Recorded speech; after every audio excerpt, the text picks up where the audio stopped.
Once a giant, always a giant. For me, it's only a giant. What's going on YouTube, Diggy546? We had joint practices yesterday and today with the Jets. Now, these joint practices I usually like leave these joint practices saying like however we looked in these practices usually ends up rolling over into the regular season. In my past experience. Like we had that practice against the Browns a while ago where they were live streaming it on the Browns YouTube channel, which is funny because like why don't they live stream our practices? Whatever. Anyway, we had that Browns thing. We had the Bengals. We went against them, and the Bengals like that was just embarrassing. I think that was a McAdoo year, maybe a Shermer year, but whoever it was, maybe Joe Judge, whoever it was, the Bengals. Yeah, I think that was a Shermer or McAdoo before Judge, but the Bengals absolutely destroyed us that year. Like they embarrassed us up and down the field that year, and it was very clear that we could not match up with the Bengals. And I think at that point they were like a playoff team, and they just completely outclassed us. Last year we practiced against I think the Lions, and we actually played pretty well with the Lions. I don't think we really were able to really be successful as far as like passing the ball, but I think I can't remember the specifics, but basically what I'm saying is over the last 4 or 5 times we've like had joint practices, they have been a pretty good tell of what the team actually looks like. Because preseason, there's no scheming, there's not things that you're specifically working on. It's just preseason. You're just going out there and playing, and of course, you're not even playing the whole game. So the Jets, yesterday, the Jets came out and pretty much did what we expected. Their defensive line is really good.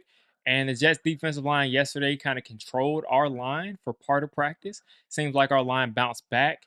And at the end of the day, our offense with Russell Wilson throwing the football, now the backups they looked a lot better, but with Russell Wilson throwing the football and our first team, we were not able to get much going on down the field. That I mean, not surprising because Malik Neighbors hasn't been practicing. Hyatt wasn't practicing yesterday, so it's pretty much Russell Wilson out there with fourth string guys, third string guys, not really anybody special, and Darius Slayton is still out. So you're missing Slayton, you're missing Malik Neighbors, and I think people are kind of forgetting that Slayton isn't out there because you're missing Neighbors, and that's something big, but Slayton is definitely our second best receiver. Hyatt hasn't proven anything in this league. Wando Robinson is a slot guy, and he's a good complementary receiver. He's in a contract year. I think he can do some good things this year, but if he's the guy out there that, teams are looking at is like this is the guy, he's not that guy, pal. Like he's not that guy. So, I'm wanting to get both of those guys back. It doesn't look like either one are going to come back for this preseason game. But Russ and that first team offense passing the ball did not look good. Yeah, so I just had to double check that we were without Darius Slayton because we don't have video there. We don't have much anything. So we were without Darius Slayton, no Jalen Hyatt, no Andrew Thomas, no Jermaine Illuminor today. Just had a kid. So congratulations to Jermaine Illuminor. Just had his second kid. So that's why he was missing practice. But when they got in the red zone again, Russ was able to cook. He basically had 3 straight touchdowns towards the end of the practice, and the offense looked a lot better in the red zone. Our defense, no surprise there. Our defensive line completely controlled that side of the football. They controlled that Jets offense besides Justin Fields basically both days, including today. Besides Justin Fields getting off on like a read option and running for like I think like 30 something yards because Abdul Carter crashed down. Rookie mistake. He crashed down on that option. Because of that, we gave up a long run. But other than that, as far as them conventionally running it, we were stopping it both days. And as far as them passing it, the pass rush was getting in there. They were counting throws that they make because you can't sack the quarterback in practice. But this pass rush was all over Justin Fields and the Jets offense, and I'm not surprised by that. Of course, that was led by Dexter Lawrence and Abdul Carter. Brian Burns has been a force. I'm so excited to see Brian Burns this year. I know he's going to do amazing this year because he was injured last year and he was a good player. A lot of people like to say last year that Brian Burns was underwhelming and, he's not a number one pass rusher because at times there wasn't much pressure, but he was the guy. Dexter Lawrence was gone. Thibodeau was hurt most of the time. Aziz, I think, missed a little time. But Brian Burns was the guy. All the pressure on him and fighting a groin injury that he really, was limping the whole season. But even then, he had an incredible amount of tackle for loss and he was productive. So now he's healthy and he looks it. He's been in the corner like a madman. He's getting pressure against our team, against other teams, and I'm excited to see him this year. So the defense looks good. Debo's giving up a couple passes. Didn't give up anything in the actual game that we played the other day, but in practice he's been giving up a lot of passes. So that's something to keep an eye on. I will not say that a Debo is a bad signing or we need to worry about a Debo until we see it in the regular season. Because I saw him in a preseason game, didn't really give anything up. He played a little bit, but I didn't really give anything up in the preseason. But he has given up some passes in practice. Deontay Banks, I haven't really heard his name much in these two practices, so maybe he's been pretty good. But I have heard that there were some times he could have caught some interceptions, but he didn't turn his head around because that's kind of what Deontay Banks does. So it is what it is there. But as long as this guy can prevent them from catching the football, I don't need him to get interceptions. He's just never going to be that guy. But if he can prevent them from catching the football, I don't need anything else from him. So the defense is looking really, really good, especially getting Dex back. And the offensive line today bounced back. The pass pro looked a lot better today. Mind you, Illuminor was missing today. So we're missing, probably our best healthy offensive lineman in Illuminor. And you don't have AT. The offensive line today from left to right. Luckily, we got Evan Neal back. And I'm going to probably, as we're getting to 8 minutes, I'll probably wrap this up talking about Evan Neal and a couple other guys that got healthy. And I'm excited to see. But from left to right, left tackle, we got the bully James Hudson, who likes to get in the fights.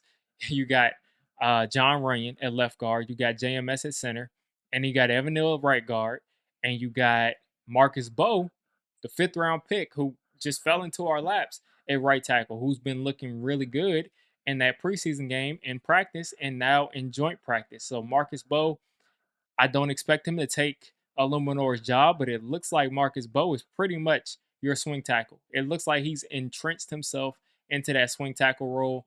And if anybody goes out, you're going to probably see Marcus Bowe step in.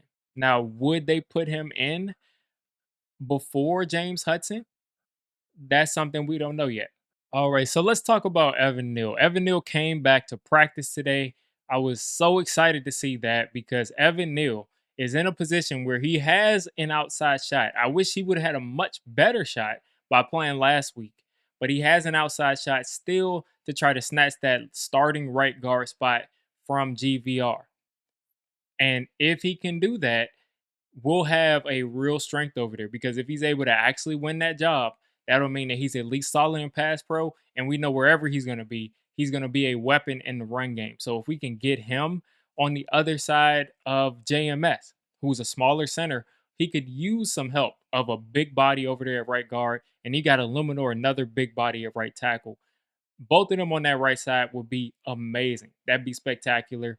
And Evan Neal, we spent a top 7 pick on him. It'd be great to have this guy actually being a starter on the team. So I'd love for him to win this job.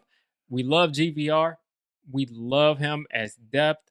But if we get Evan Neal out here, that'd be amazing. Besides that, Jalin Hyatt came back to practice too. So you got Neal back, you got Hyatt back. Both guys are trying to win spots, are trying to show, improve their merit that they should either be on this team or be started. I think Evan Neal's on the team regardless because I think in his limited time, he has sort of proven that he deserves to make a team, to make this team as a backup guard. And you're paying him a lot of money. So at least keep him as a backup guard. And on top of that, what if you need an emergency tackle? He was not a disaster at tackle last year. He's gotten a little bit more solid there also. But besides that, Jalen Hyatt's back. So is Hyatt going to take that step and be a guy that catches like, 6 or 7 plus yard passes and, puts up 400, 500 yards and shows that he's at least a weapon stretching the field that way? And maybe next year he's a guy that could take the next step or at least just have that role as that deep threat in this offense? Or is he going to continue to be a guy that is going to struggle to get 100 and 200 yards? This, not a game, but for the entire season. So I didn't see much flash from him today. Didn't see much flash from him today, but I am excited to see what he'll do in this preseason game because he's back in practice. I think the Giants may have one practice between now and we'll see when that game is. Let's see. I'm going to pull it up while I'm talking, but Jalen Hyatt has a big chance to come out and earn a spot. So the Giants and Jets play 7 p.m. Saturday. So I think we'll have one or two more practices in between now and then. So he's got a little bit more time to get some work in practice, go out there, have a good preseason game, and show that he can be counted on. If I'm Brian Dable, I'm leaving Hyatt in the game pretty much the whole game. Pretty much the whole game, I'm leaving Jalen Hyatt in because what do you have to lose there? He has not gotten the live reps. He needs the live reps to evaluate him. And if he can be a guy that's going to make some of these deep catches, especially if he's in there with Dart, or Winston, he has good quarterbacks up and down this line. If he can do that, he'll have his key to the city. He'll have his key to go out there and make this team and be effective. So, again, happy to see Evan Neal back in practice. Happy to see Hyatt. These are very, very crucial weeks. This week's especially is a crucial week for both Hyatt and Neal. And Neal could possibly win a starting job if he has an amazing preseason game today and continues to be good in practice. And Hyatt, same thing. I don't think he's going to overtake Slayton or overtake Robinson, but he does have the chance to earn some snaps this year, which he has not been able to do. He just hasn't been out there, hasn't been able to win on these one-on-one routes, and it's been unfortunate. But I'll close this out. Malik Neighbors still isn't practicing.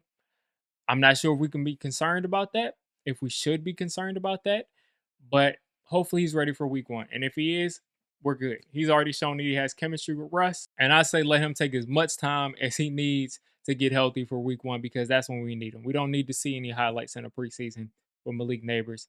And we definitely don't need to see him, in a joint practice doing anything. So let Leak get healthy.